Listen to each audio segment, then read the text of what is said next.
Hey guys, how you doing? My name is Ryan Date, aka Date Ryan Sama here on Twitch and on Twitter. That is Goose the Truth. That's my big brother Travis, if you know him. Over there is Black by Nature 66. That's Kadeem. And over there is the man behind the activity and the ability. That's Ed, and Edwin. And we are the Hashira Podcast, coming to you live here on Twitch. And for all of you watching later on YouTube, we hope that you would like to follow the podcast by hitting that subscribe button. Haha. And then you can hit the like, and you can also comment and join the conversation over there on YouTube. If you're here with us live on Twitch, please comment and talk to us while we're going through it. I'd like to begin with a fact.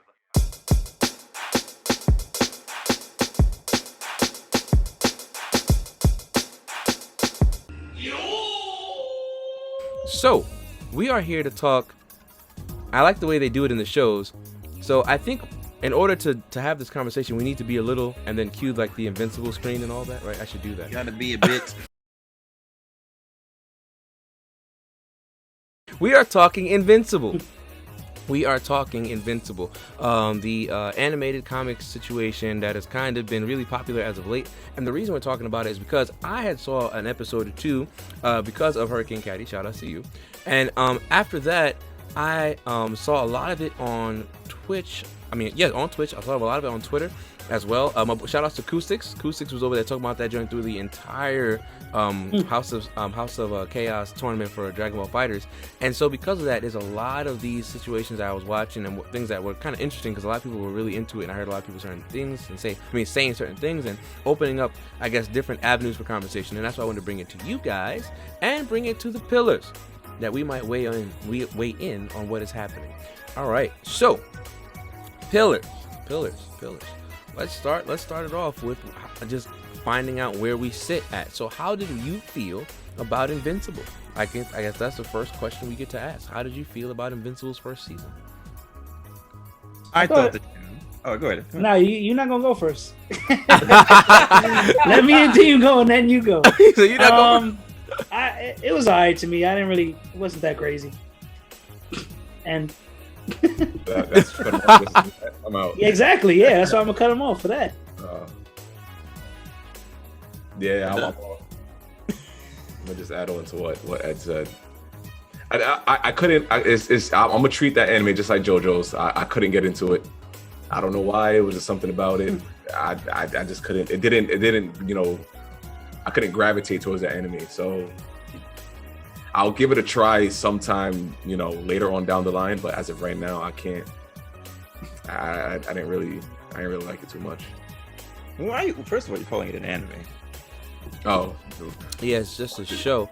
I do want to say, It's just real quick, just looking into the chat for a second. So, Hurricane Caddy, you said you felt like it was really refreshing, but do you really feel like it was refreshing after watching The Boys? Because you're the one that showed me The Boys, and then we watched Invincible, and they're pretty similar, going down that whole what if bad guys were real people and not just upstanding citizens kind of trope that I see that we saw at this, like, I guess consistently between those two comics brought to life. And I don't really feel like it was refreshing technically, but I feel like it was kind of an animated version of it.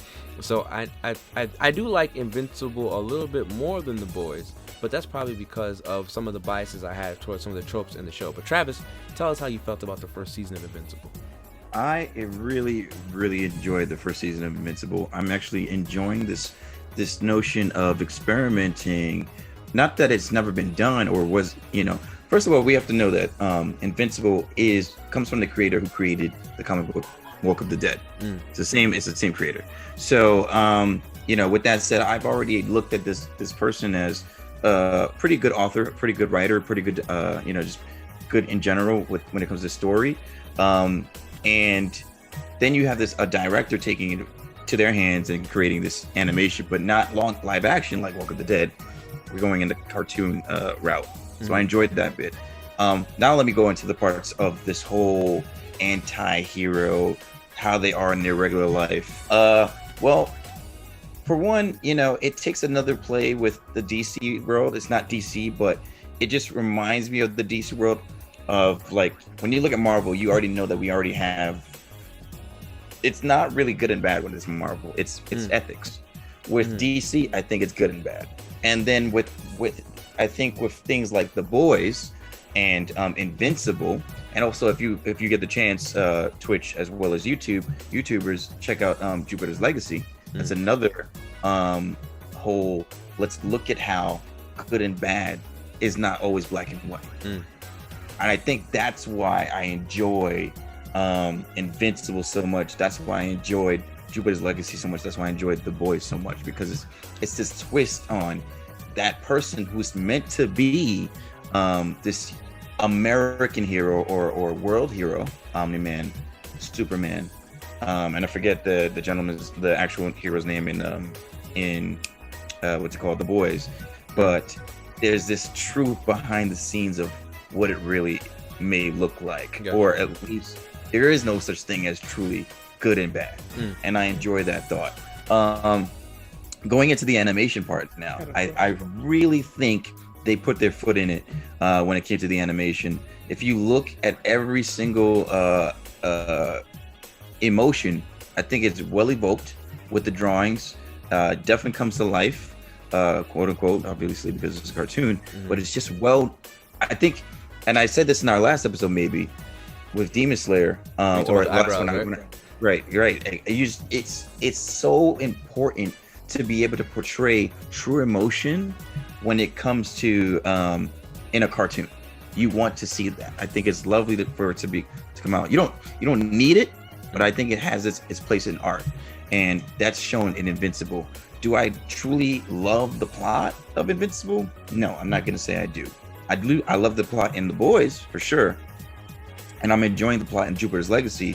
I cannot say I'm favorable to Invincible himself because he's just not a character I really care about.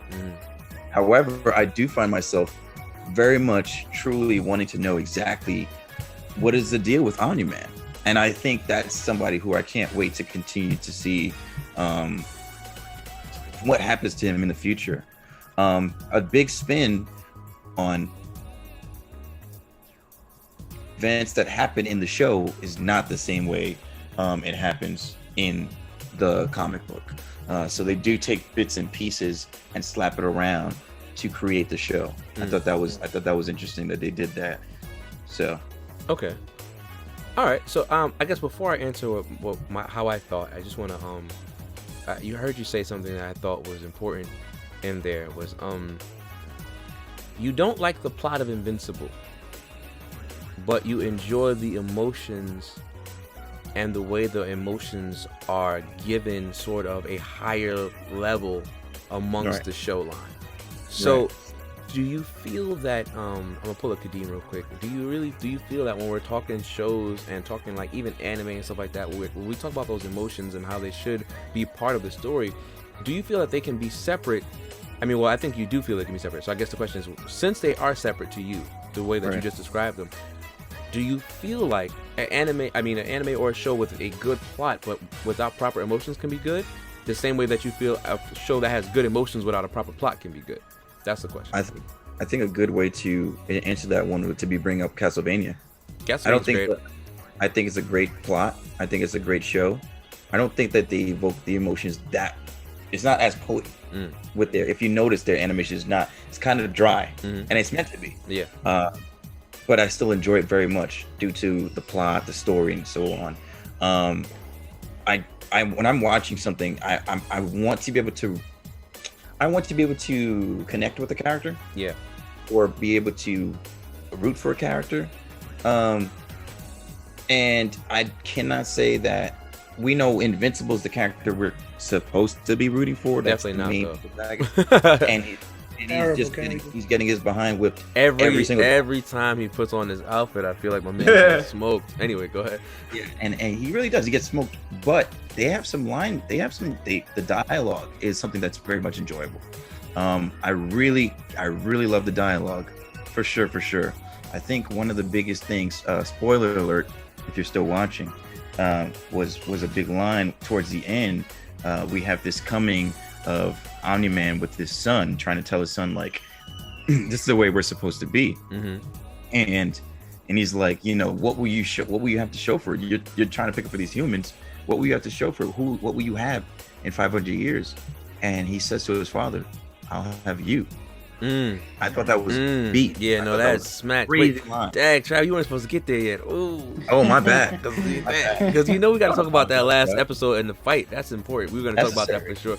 So, but that, I mean, that's a good point. So, also in the chat, we see that Hurricane Caddy is also saying, so she's saying, right, I can appreciate a good plot, but if the emotional connection isn't there, it falls flat for me. And so I think that also kind of falls into what Travis is saying, is that we find a lot of the times that plot is only as good as what the plot is carrying with it, as opposed to emotions and character development. And you guys know how I feel about character development and side characters and shows. Those things can carry a show, even if the plot is not good. Because then you're looking for what those interactions are going to be. You're looking for the dichotomy between characters. You're looking for how those things set up the show in a way that the plot probably can't even do it if it's not right. But if the plot is right and the emotions are right, then kaboom, boom, boom, boom, bam, we get the whole enchilada, right? Then it's absolutely fantastic. So, I also want to agree with you, Travis, to the same point. I do, obviously, like I just said, believe in the emotions and the interactions carrying a lot more weight in shows than the plots do. And I think that's why we find ourselves loving characters sometimes more than we love shows, right? You can forget what a show is, but won't forget who a character is sometimes if the character's done right? So I do want to say this for sure, though. My thing about Invincible, I guess what stuck out to me was the conversations between characters. I felt like those things really stuck out to keeping it, one, feeling like it's a real world situation, and number two, they played upon the roles of the characters in the plot that isn't that great and made it more important. Every time Omni-Man or Nolan has a conversation with Invincible or Mark, it's an absolutely amazing interaction, even if it's simple sentences. Yeah. It's simple sentences because it lets you know exactly what's going on in Mark's head and in Omni-Man as a father's head before an Omni-Man as a Viltrumite. And that to me is interesting, and that's why when it all comes to a head at the end, he's trying to figure out exactly how to explain what it is to be a Viltrumite to his son instead of how to be a father to his son, who only understands him as a father. And those things to me just go boom, like that. Like even when they're like making jokes about the girls and they're having a whole conversation about you're gonna have to make some sacrifice. Right? As a matter of fact, he gets home and he has to go upstairs and change clothes after he's going back in the room to be with Amber, right? And then Omni-Man catches him. He's like, hey, you're gonna have to make some sacrifices, blah blah blah blah blah. And then the last part of it is you might want to take off your suit. You know what I'm saying? Like it's like real. I love the conversations that they have. And even with the mom being involved with it, like she was going through a lot of stuff, and the dad was saying what he was saying, right? Omni-Man was like, I feel like you shouldn't do this and that, and the mom would say, but I understand. Like she'll say something on his side, and then be like, but I feel this way from her human perspective and how she feels, and allows Invincible to pick and choose which way he's gonna go based off those two things put in front of him, and that I feel like was so important. Those are the things I liked a lot about the show. I loved them having conversations. I have a question. Yeah. Did you watch Boys first, or did you watch Invincible first? I watched The Boys first. Okay. Are you supposed to watch it in yeah, word. Like why? No. I'm just curious if I would have felt the same way. No, because I haven't gotten into either. So I'm just saying, like, what would be like the better approach to watch? I mean, listen, you could watch either one first, bro. I really feel like so? You know why I asked that question? Because I'm wondering now if I give Invincible what I'm giving it because of the fact that I watched The Boys first. I'm curious if I feel that way. So. Honestly, I feel like I like Invincible more because it's animated and I have issues with that. That's just a Maurice thing. I like the fact that it's animated, right? It is what it is. Can I pull a Kadeem? Go, yes, you can. Go for it. Okay. Like, I overheard you saying that, correct me if I'm wrong, about the there's not that much character development in this Invincible show. No, other way around. The plot is trash, but the characters do a lot. A lot of character development. There's a ton of character development. So, all right. So now, Hey, you just stumped his question, man. no. It's not my question because it's just like, all right, now it's just like the main character. What's his name? Mark. Yeah, Mark. Yeah. Mark. He puts on his suit and he gets smoked every time. Yeah, every time. Where's the Does he get better? Does he start winning his fights? Does he Well, enhance he his doesn't fights? start winning his fight. As a matter of fact, as the show goes on, he actually starts losing more of the fights, which is kind of funny. Right. But I think with Mark, for character development for him, it's not like an anime, so there's no like training arc where he gets better yet. Right. So he's just getting smoked the entire time. He just happens to be unnecessarily powerful because he's Omni-Man's offspring, and that's just the way it goes. So the thing with that is I think more for Mark, we see him learning how to deal with all the facets of his life at the same time, where he was failing in the beginning. So he's a teenage boy in high school trying to be a superhero, who was trying to balance a girlfriend, who was who was also trying to figure out who he was, to find out everything he thought he was not who he is. Right. And I'll even add to that. It's kind of like, because we got to remember Mark is in high school. It's kind of like that teenager that said, I want to try it for football. And then you try it and you don't get it right away. And because you don't get it right away, you're like, I'm giving up.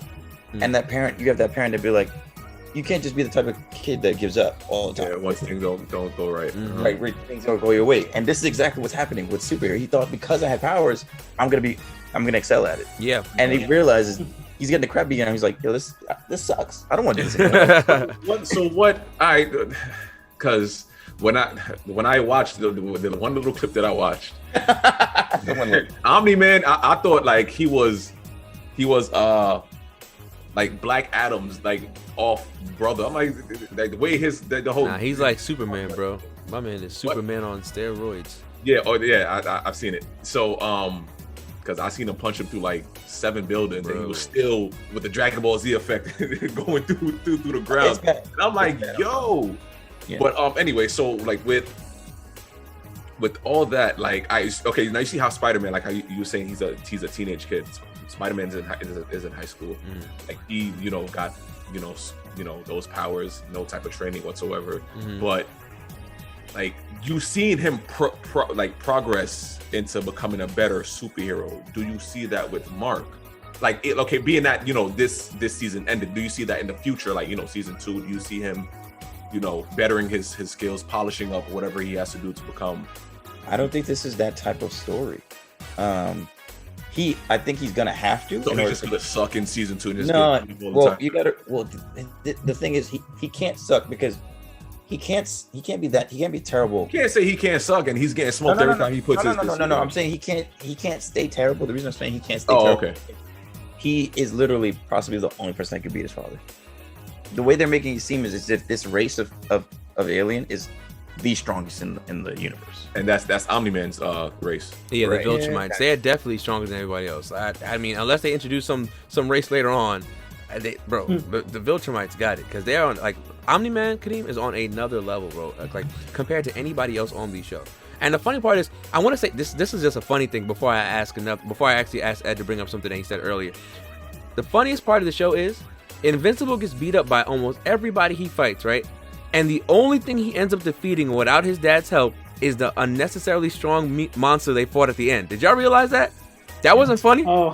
That joint was funny. I said, wait, he got beat up by everything, and this is the only thing that was smoking his dad 1D. All of a sudden, his dad's getting beat up by somebody else, and Invincible beats that thing. I was like, what? I was like, there's no way. Was his dad losing on purpose? No, his dad was getting smoked by this joint. Wow. Like, and then they teamed together, and they were both getting smoked. Then his dad starts getting attacked by something else, and then he has to defeat the I think that's when the other dude pulls up. Yeah, the Immortal. Mr. Immortal, whatever his name is. Yeah. Hey, that's a funny name, Mr. Immortal. The Immortal. He's OG. So, all right, real quick. So Ed said something, and it kind of jumps back onto what I said, and then I'm gonna ask the next question and stuff like that. So earlier, Ed, you were talking about what happened with his decision to help. Remember? Invincible's decision to help. I want you to talk about that. I want you to bring that up on stream. Wait, what? What did I say? I don't know. When Invincible helped out the dude from the slums. Oh yeah. So that was Yeah, I thought that was like one of the few scenes that I liked a lot, because his mom was like, nah, like, help people out. Don't listen to your dad and not help. Mm-hmm. If that's the hero you want to be, be that. And then he helps the one guy that comes to ask him for help, and then he just switched up on him and was the bad guy the whole time. Because I didn't see that coming, because that dude, I don't remember his name. Yeah, it's like that robot guy. The robot guy was Machine Head, and Titan is the dude he helped out. Oh yeah, no, Machine Head. Then I really thought that was a dude, because he really made it look like like I'm helping this guy out. I'm trying to fulfill all these different jobs that he's giving me, so like I can like not be this criminal anymore. And then he was just like, nope. Or They almost killed him there too again, Invincible. Huh. Yeah, he got smoked. Yo, that cat was crazy. That cat is wild, bro. And even when the group pulled up, I forget their name. You saw the scene where they kind of alluded to like feet above the building, and you seen like somebody flying above the building. Oh yeah, Omni was there. Omni watched his son get that. Omni watched Invincible get tore up. Yeah. Oh, I don't remember that. Oh, Yeah. Battle Beast is his name? Yeah, that cat is OD. That cat is wild. That was wild. The villain who spoke in autotune. Every time Machine Head spoke, I kept thinking of what's the name? Zemos from Yeah. Saints Row. Bring the hoes to me. What? I'll keep you safe. But Hold on, before you continue, go ahead. from the first episode, I don't know if the way things played out is the answer to what I'm about to say, but I thought it was wild that in the beginning, the original superhero group, like they didn't like Omni-Man. He pulled up to help them defeat those, I think the blue guys, and they were just like looking at him like get out of here, or whatever. And then he ends up doing what he does in the end of the episode, and then how he flips at the end. So I don't know if maybe they knew something. Yeah, That was a little weird. I wouldn't doubt that. I would even go into saying, and you guys can answer in the chat if you feel the same way. I would go into the fact that one, he's an a-hole, and number two, he acts like he's better than everyone else because he is better than everyone else. And number three, I would surmise that they have seen him put somebody else in danger to do something he needs to get done because he doesn't see them as equals at all. Remember, he only started having a soft spot because of his wife and because of Mark. Before them, he was probably a complete a-hole. You know what I'm saying? So I wouldn't even doubt that the heroes saw him like let people die to do something or something, like, you know what I'm saying? And that's why they didn't welcome him, because he was an a-hole. Remember, they went to whole holiday parties together. Remember that? They were going to holiday parties, and the wife was like, "These are friends," and he was like, "Our co-workers." Like he would correct her. So I don't doubt that he didn't treat them crazy, and they probably knew better. You know what I'm saying? And that's probably why that was the last straw. Like, all right, y'all not going to disrespect me in front of those people, so I'm killing all of y'all since you guys decided to disrespect me on live TV in front of everybody. Say less. You know what I'm saying? He probably hated the, I'll say the Invincible. He's not Batman, but I don't know what his name was. I forgot his name, but he probably hated him the most because he had no powers. I forgot what is his name? Dark something. He looked totally down on him. Wasn't it Ratman? Dark. Something. He wasn't terrible. I mean, I know Omni-Man, so Hurricane Cat said Omni-Man got rid of them for because he had to get the planet ready for Viltrum. I mean, 100% he got rid of them because of Viltrum. But I feel like that kind of moment that catapulted it immediately was probably because of the way that they showed that setup was like he was tired of their BS. Like he kept looking at them like, y'all not gonna disrespect me no more. I think that last situation was like, all right, y'all gonna go right now. I also think that Mark getting his powers is why he knew he had to get started. She literally just said that in the chat once I said it. Mark's getting his power was literally and I think Omni-Man says it like 6 times. He goes, Mark getting his powers is making everything happen so fast. He was waiting for his son to get powers because his son was who he really loved on the planet. He even called his wife a pet, right? She's like a pet to me. He said that. Wow. But Mark is his child. And that's the thing, again, with that relationship that shows exactly how important Mark is to him, because he waited to see if Mark got his powers before he did anything to the planet. Anything. So what if he didn't get his powers? What was he going to do? Again, Mark asks the same question, right? And he goes, so if I didn't get my powers, would I just be another human that had to submit to Viltrum? Or would I just be another one that could die or whatever? And it's just like, man, it's rough, man. And I know it does make sense, right? Because the thing's so Kadeem. So Viltrumites live for thousands of years. And he's trying to explain to Mark, he said, yo, you won't look like you're 30 until hundreds of years pass. And so trying to have relationships with people like that doesn't make sense, because they'll all pass away and die, and you'll have connections to them. And the thing about that was, this is one of the only moments, well, not one of the only moments, this is one of those moments again where the dad, Nolan, so Omni-Man, is literally trying to explain something to his son because he loves him. He goes, I didn't want that for you. I don't want you to have relationships with people that are going to die by the time you're still alive. Also, he's talking about the relationship that he has with his girlfriend. Well, yeah, girlfriends or exactly anything like that. He's like, yo, I don't want that for you. Oh, okay. And he's mad at himself. He goes, yo, I'm so upset that I did not train you and raise you like a Viltrumite. I raised you and let you be raised as a human, and now you don't understand the situations and the choices that you should be making. So to me, it was just like, bruh. That is true though. Yeah, to raise him like that and teach him that, because he's gonna be hurt. Mm-hmm.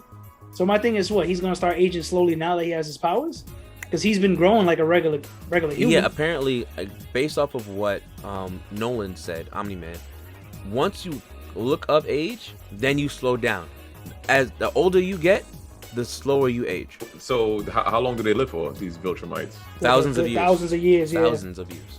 Yeah, that's why he was explaining in the end, like, like this is all like a couple of minutes, and seconds. No, he said 5 minutes. He said his life with Debbie is like 5 minutes. Yeah, I think Hurricane Caddy said that in the chat. Yeah. He said what? His life with Debbie is only like Which is 5 minutes to Omni-Man's him. wife. So that's Omni-Man's wife. His life with his wife is only like 5 minutes to him, because he's been alive for so long.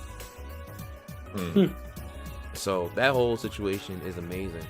So before we go like high speed chase into the last episode, which has a lot to unpack, and I want to unpack that for sure. We've already been we haven't been in that long.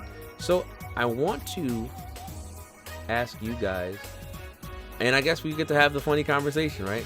How do y'all feel about Amber and Mark's relationship?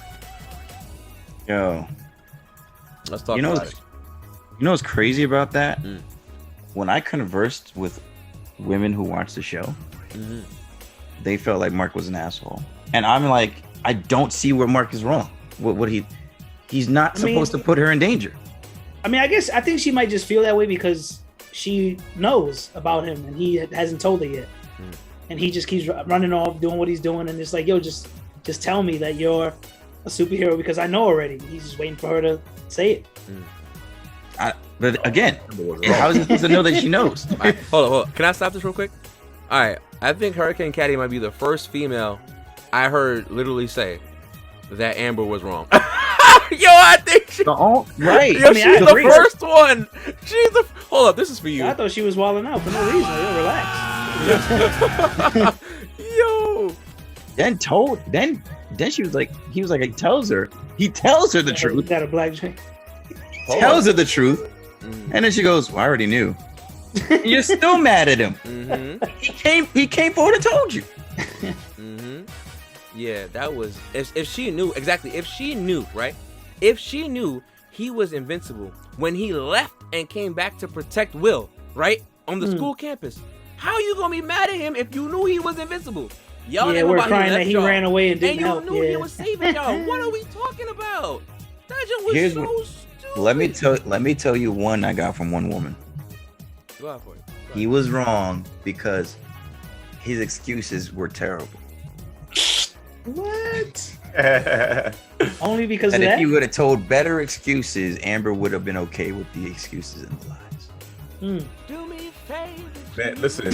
What? You can't really ask, females about it's women not about that question. The only reason why, because they try to interpret their but you can't say females altogether, because Hurricane Caddy is sitting here saying no. That's a flag on the plate. That's a flag. Throw the flag out there, because she's saying that we saw what was wrong there. There was a lot that was wrong there. Once we found out that Amber knew, that was it to me. Then I was like, all right, you've lost anything. Anything, you've lost it now, because there's no way that you knew he was saving you and were yelling at him and left him, made him sleep on the floor outside the bedroom in the dorm, and you knew he was saving y'all lives. I need to she know went when to she party knew. with the other dude. I need to know when she knew. I need to know when she knew. So when he was saving everybody, was he still getting beat up? Yes. Yeah. He got beat up by the cyborg joint. He got smoked. Oh my god. Those dudes destroyed him. Those cyborgs destroyed his pops too. I was like, yo. If it wasn't for his friend, I know how I said not all. falling out to the dude. Yo, I mean, they could at least let him win like his first fight and then lose after that. Like, let him win something, man. Yeah, by that point, remember, she said she knew for weeks already. She said it. Amber said, I knew for weeks already. Well, I don't know how the time lapse goes in the show, though. Explain why she got mad. Like, Travis just said it. Travis just said it. He was mad at the bad excuses. She was mad at the excuses given, and that he should have told her the truth. That's what they said. That's what in the show. That's why she said that she was mad. I thought that's what your friend said. No, that's what she said. That's what she said. Yes. Did say that? So what? Oh no, Amber said that. I think Amber also said that. I didn't remember that. Damn. Because she was like, oh. I agree with you, Hurricane. It sounds like they did that part all wrong. They could have. Typical. I'm out. She was mad he lied to her. Yeah, no, I just said it. He ain't tell the truth. I said it. He ain't tell the truth. I said that. Exactly. That's what I said too. Because he didn't want to tell her.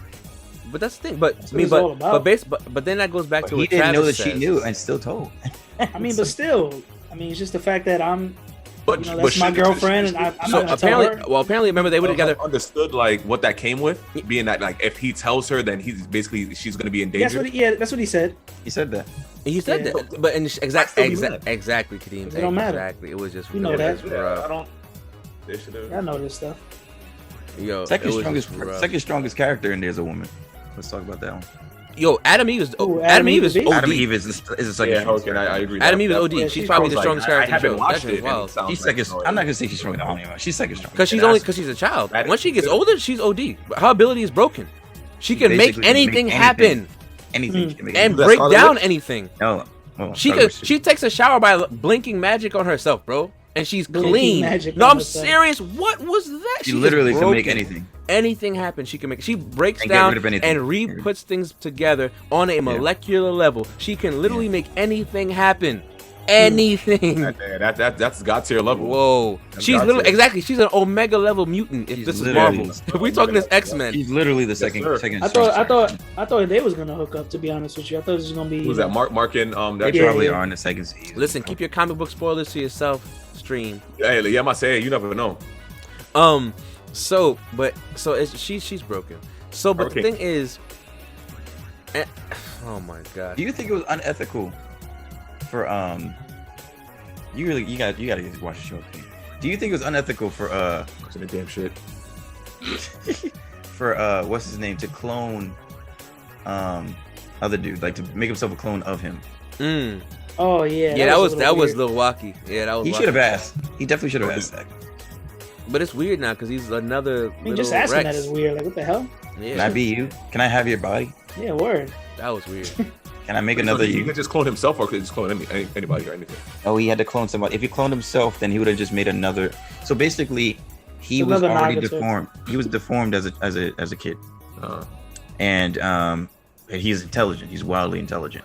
So, I think that's another reason. I mean, people who are smart just don't have any people skills for whatever reason. Now that we bring it, I mean, I think Jujutsu might have took that too, right? Yeah. They might have copied off of Invincible. Are you talking about what's his name? Yeah, Nakamaru and this. This is for Travis. How is this possible? Today. You might have. You never know. Listen, all I'm saying is that one is weird because now you look like another dude as a child. And remember, Rex said you ruined my childhood, which was pretty bad already, right? I feel like that was weird.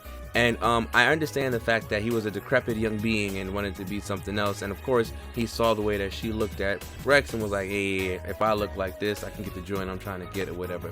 But that in itself was weird. But like Travis says, it goes back to the kind of dichotomy that we see where intelligence makes people have bad. So if you play Dungeons and Dragons, right?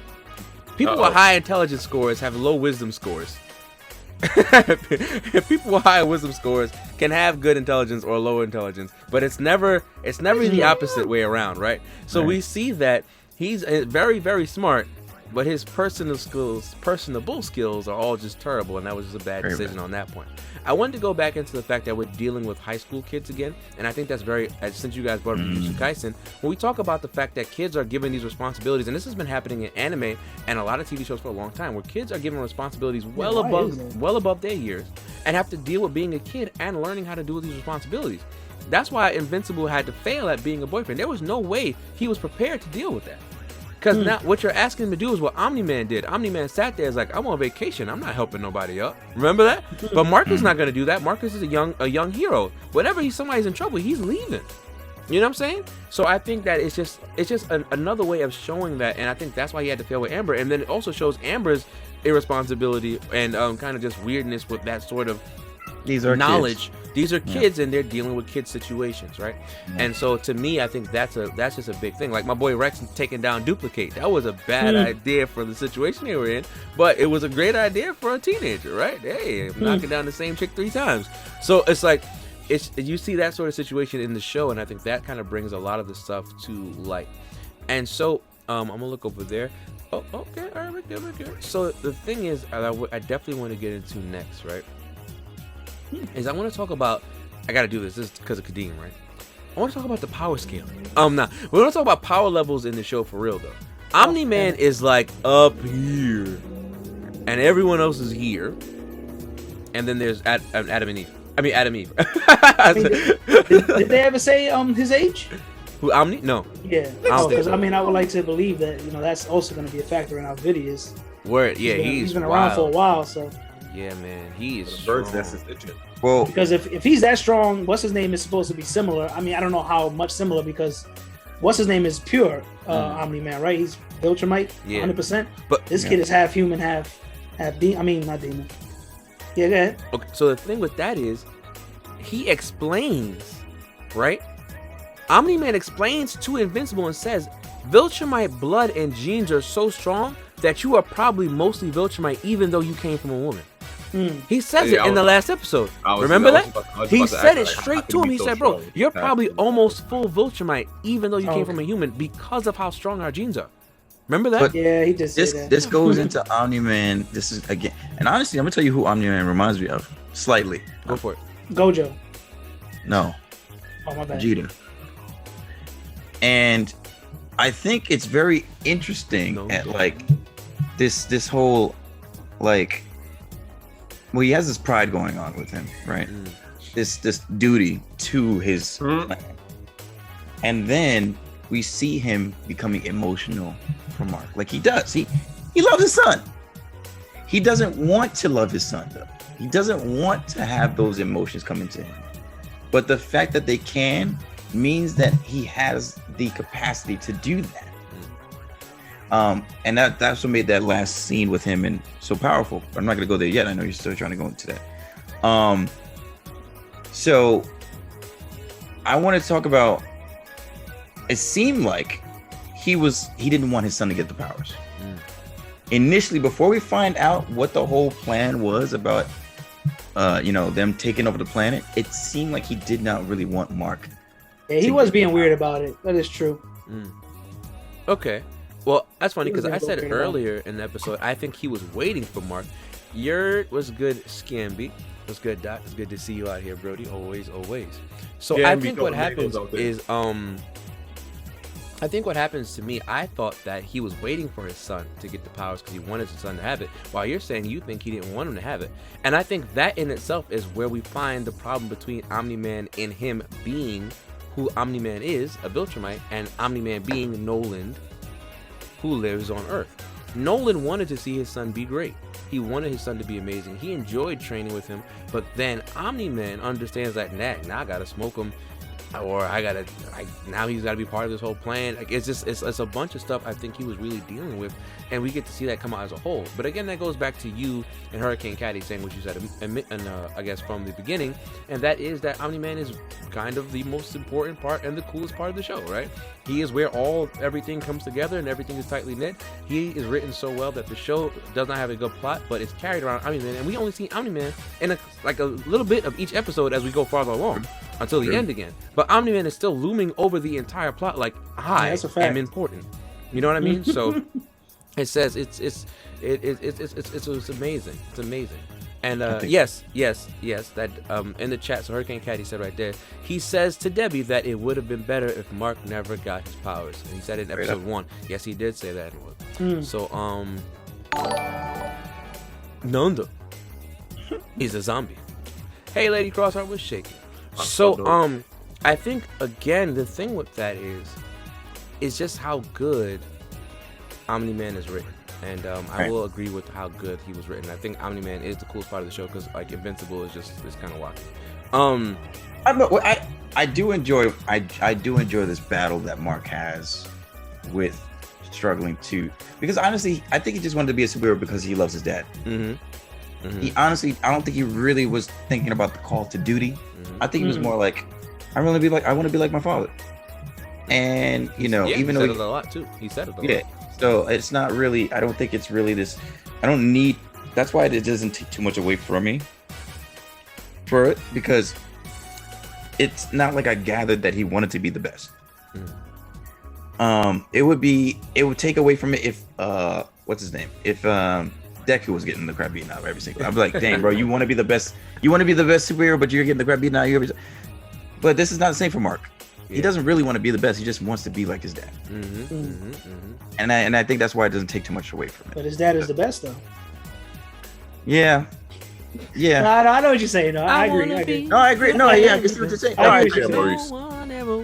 He just wants to be a superhero like his dad, but not necessarily, be the number one Right. superhero. Yeah, I can see that. 100%. And I think that's why he was so nervous about it. He was saying, "Will I ever be able to do this like you?"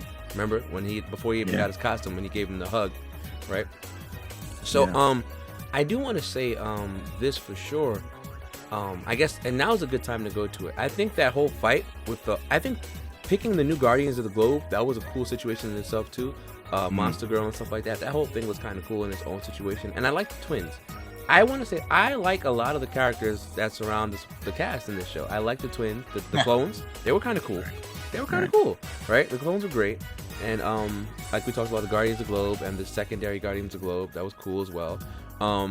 Black Samson, very interesting situation when he was talking to the guys like that. So for me, it was just cool to watch that happen. So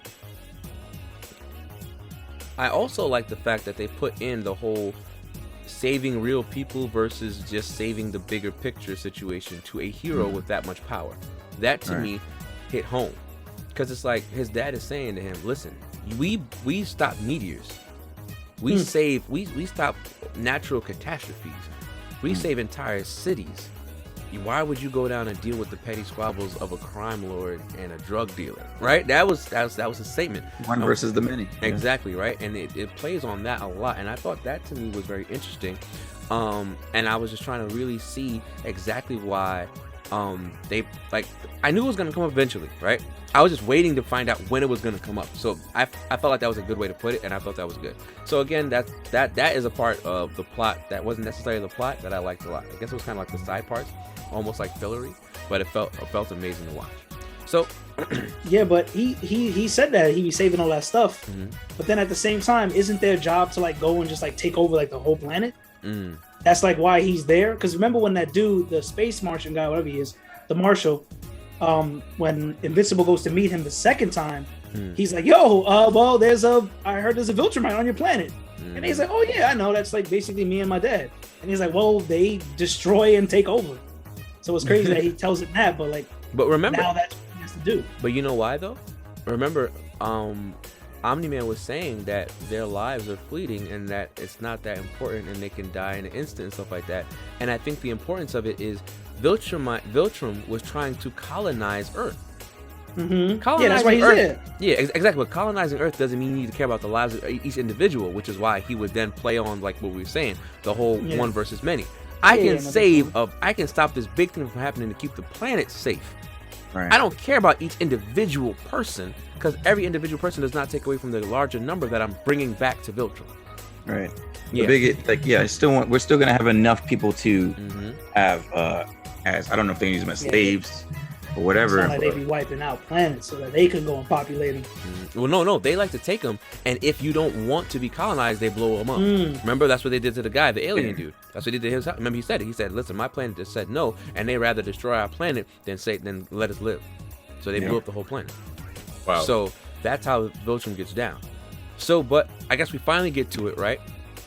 So, let's talk about it. The last episode, the lead up to the last episode, where all of the crazy stuff was going on. And the big talk. And so let's go through that real quick. So in the last episode, we're talking the madness, right? to me about what stuck out to you in that last episode. Kadeem, I know you didn't watch it, but that's fine because you know what? When you hear us talking about this stuff, you're gonna be like, "What the?" F? So watch. It is a watch. I think I might just skip to the watch the last episode then. So You could do that. you could do that. Ed and Trav, talk to me. What were some parts that stuck out to you in that last episode? Those last two. Okay, last week is on because I thought it was nuts when he freaking just flew Mark through that train like that, man. He was just going Jesus around Christ. killing people as he's like beating up his son. That's what I'm saying. Like he's kind of like a little. What? Yo, the train. So What wait, was gonna say that? the last episode was when Mark and his pops was fighting. Yeah. Yeah, when those two Okay, were fighting. that's the clip that I watched. You got to watch the episode though. You get that whole episode has too much detail. Too much detail in that last episode. And you have to watch the episode. It's funny because I was just watching it literally before we went live. So it's like still fresh in my brain. Yo, that train, since you brought it up, like let's talk about it, guys. The train! What the F was that? Yo, there's no way that they really wrote that out and animated it like that. That joint was wacky. Alright, so Kadeem, he's trying to prove to his son why human lives don't matter. He slams him through the floor into the subway.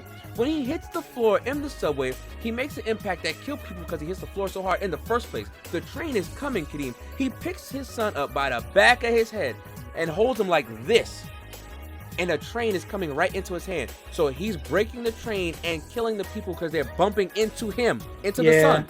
The son's body is killing people and destroying the train at the same time. What? And he held him there the whole time. Bro, I said, there's no way. Yes, agreed, man. What we That learned was one about of the those- show is that Mark can get a beating and take it. Yes, it does show that. So- A beating, so beyond a beating, beating, to take it. He took a lot. Yeah, word. Mark is 'cause going to need a lot of therapy. Yes, that So- was said in the chat. Kirk You and can Kat survive need a that, lot and of he therapy. can survive anything. So that was that whole fighting scene to basically show him why human lives don't matter. No, So no, the that's- fight was a fight in general because he was trying to explain to Mark. That's when he tells Mark, "Listen, we're Viltrumites. We're gonna take over the planet." He's explaining the whole kind of thing to him. He's conversing with him with the whole fight. They're having a conversation about Yeah, why. word. Having conversations as he's beating him up. Yeah, I've seen that because That joint was yo. the That train one situation. part, the had one me part I had messed up, seen, man. like I said, they was in the air talking. The pops punched him down to the ground through like 7 buildings.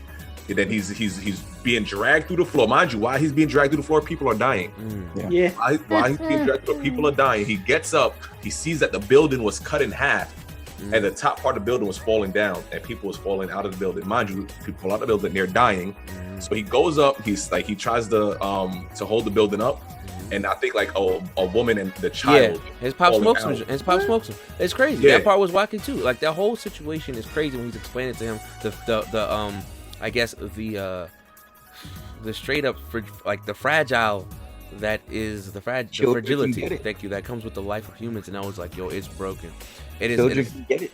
Children can get it. in this show. Anybody, he don't care. Anybody can get it. Everybody's a victim, and the thing was, he was showing that with his power situation, and I thought that to me was wild. So Ed brought it up, but that thing, let's talk about that. The train situation, I think that in itself, him having the conversation while the people are dying, while the train is hitting Mark, and literally still talking to him at the same time, telling him how much these lives don't matter.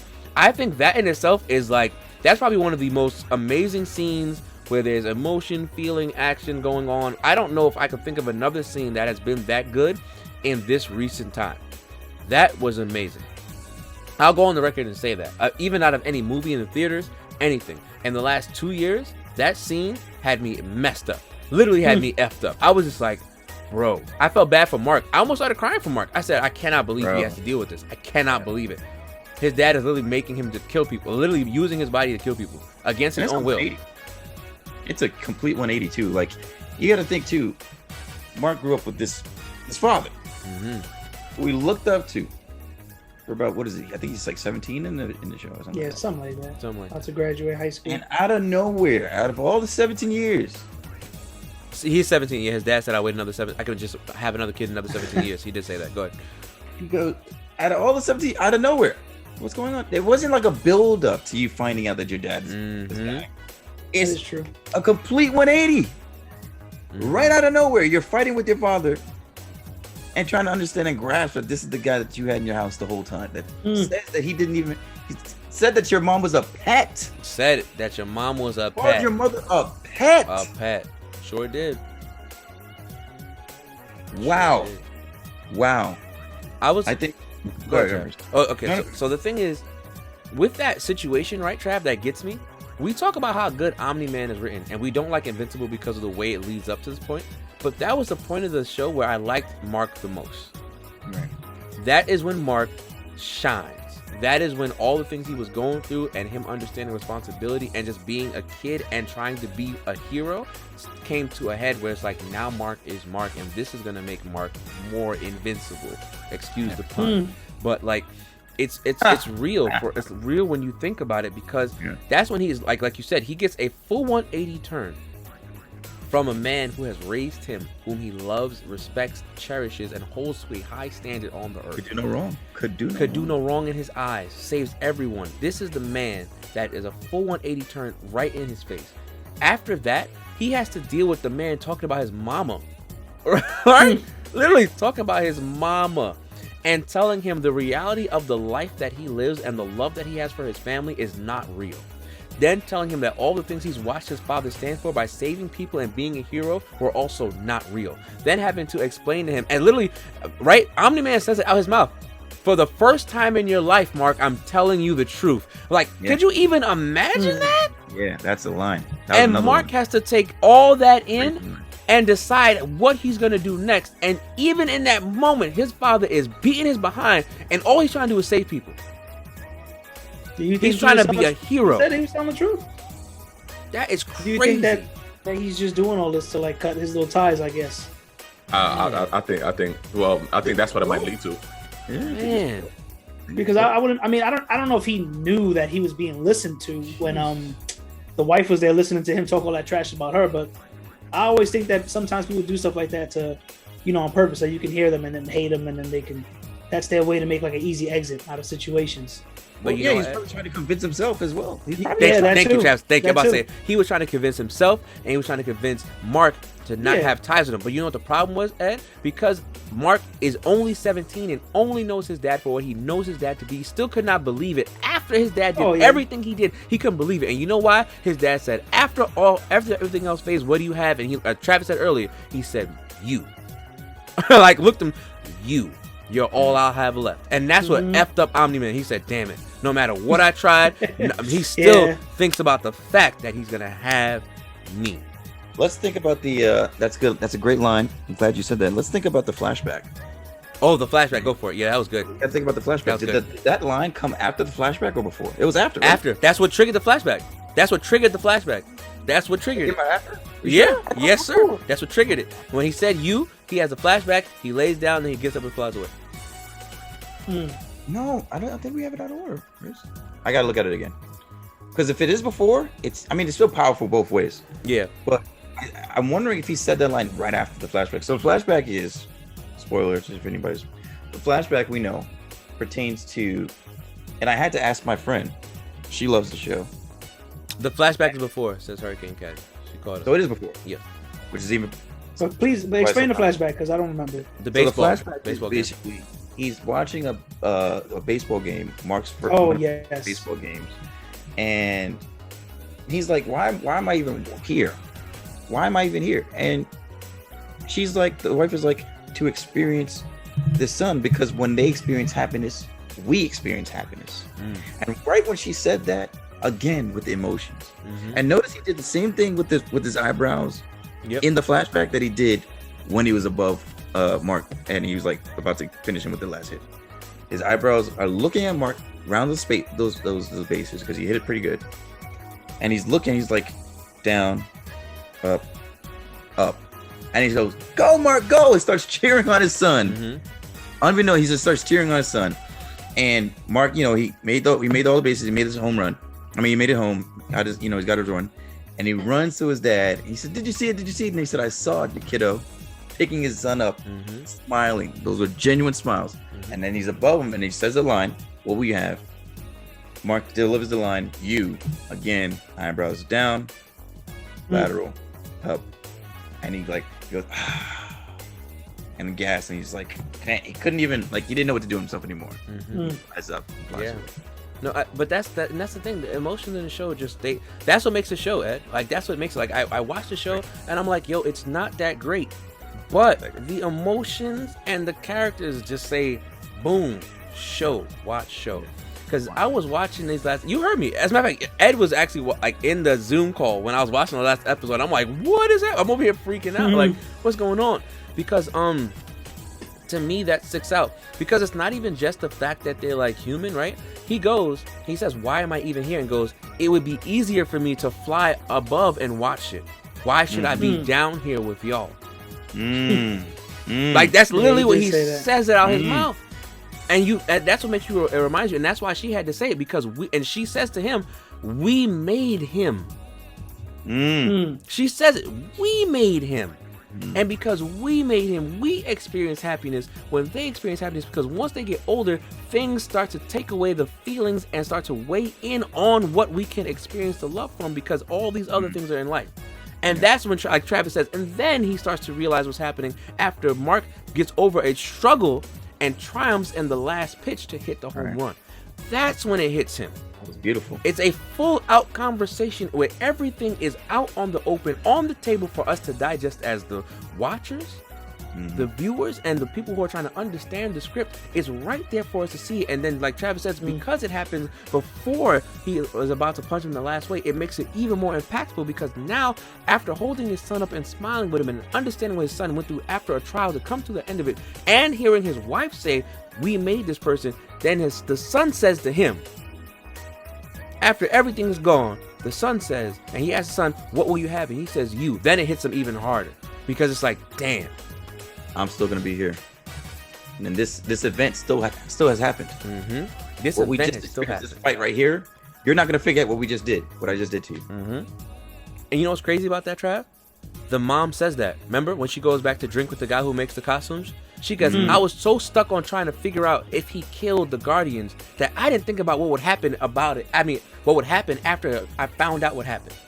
I was so stuck in trying to figure it out and prove that he did it that I didn't think about what would be the consequences of bringing out this information from my family. And that to me is absolutely ridiculous. This show is like, it's those moments that make this show good. That's what it is. It's not, the plot is not great. The characters and the stuff they say out their mouth just make you go, holy cow. Crap. Yeah. What's happening? Yeah. That's what makes Invincible good. You said not enough? No, like I said, Ed, remember we're in the same place, and I don't think it was great. Like but that to me, it's just being able to talk about that gets me in a moment where I'm just like, yo, this is wild, man. So, I get it. No, it was for the first season. What's your ratings for the first season? Out of 10. I'm gonna go. Yeah, I'm gonna go 6.57. I'm about to say the same thing. 6.57. I give it a 5. Still, I mean, I'll watch the next season. The first season was not that great to me, so I mean, I'll give it another chance. But for right now, I'll give it a 5. I'm not gonna weigh in on it because I really haven't watched any episodes. I feel like I should call him out like he calls out Nobunaga, right? You should. You should. It's not. I did tell him to watch it. He didn't want to listen. A 9 out of 10? And I would respect that thought too. Honestly. A 9 out of 10? Yeah. What's up? Me can't see that. Yeah, well, I can give. I can see them.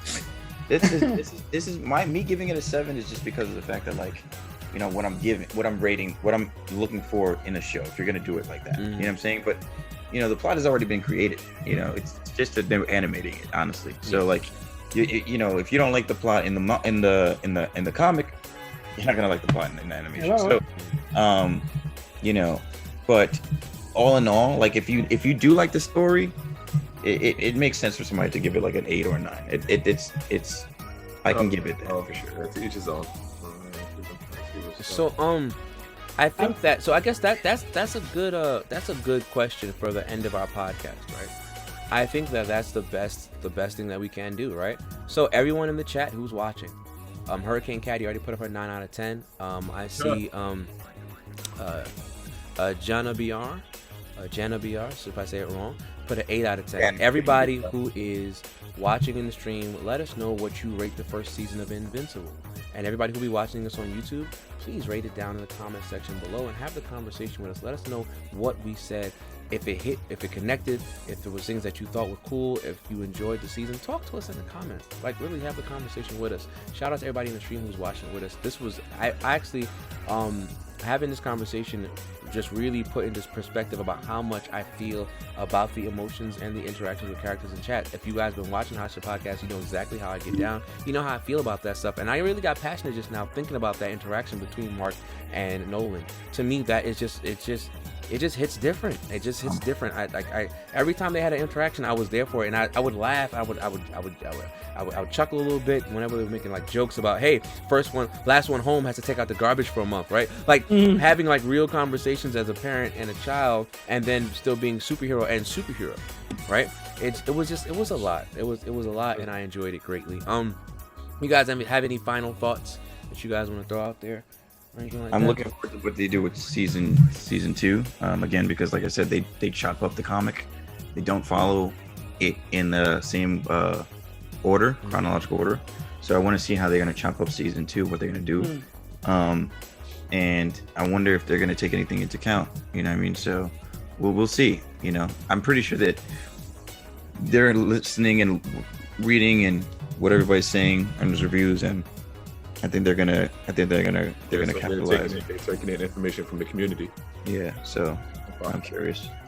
Yeah, I think they set for 2 more, right? They approved already 2 and 3. For 2 more seasons? Yeah, Yeah, 2 and 3 are already approved. are good to go. Wait. I mean, so I'm gonna watch the rest of the seasons, but I mean, it's just difficult when I feel like I'm forcing myself to watch, you know, like the next episode. That's when it's for me. It's like maybe, you know, because of that, I'm like missing things, you know, or like not connecting with certain parts. But I mean, I feel like I'm sitting down, I'm watching it, I'm trying to, you know, analyze things, but I just felt like I was kind of like forcing myself to watch episodes. Did you like the first and the last episode?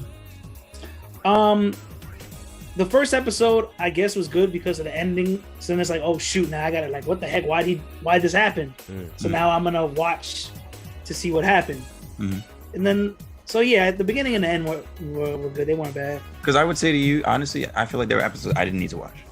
There were episodes I didn't care about, and there were episodes that I really, really did care about. And I mean, like I get the point of him having to, you know, go through his little trials and stuff like that with his abilities. So yeah, but it just didn't really hit. Yeah, agreed. 100%. That's the way people are making it out to be, like, oh my god, like you said in the beginning, Date, on Twitter, like I would see like, oh, you know, Invincible this, Invincible that, and I'm just like, y'all probably just super hyped because of all the blood and everything in it, and all these people dying. Exactly. People see things like that and feel like super excited. Yeah. How many episodes were there? Was it 8? I think it's 8. Yeah, 8 episodes. And I like 3 or 4 episodes. Yeah, literally. Yeah, I was stuck. Yeah, the last 2 and one of the ones in the middle. I think I like myself. That's why. The first one and like. I know we're coming to an end, but we did not talk about the character, the main guy of like the whole, Mark, old dude. Cecil's beast. Talk about Cecil. Cecil's OD. You're right. We didn't talk about Cecil. And Cecil's a beast, but I'm gonna leave it at that. I know we're ending. I gotta Cecil. soon. We got wrapped. Yeah, no, I mean Cecil is amazing. I like Cecil. I even like his assistant. Jamaican dance. What? His assistant. No, it's not. No. It's part of a song though. I'll tell you that much. Was cool. Session and Yeah.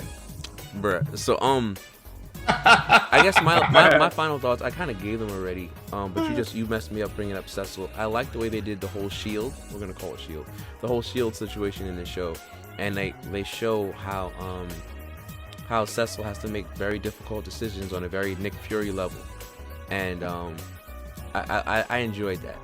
And you saw them kind of building up to what they were going to do to Omni-Man. They were collecting things. Whatever they saw Omni-Man struggle with, they were like, all right, get that.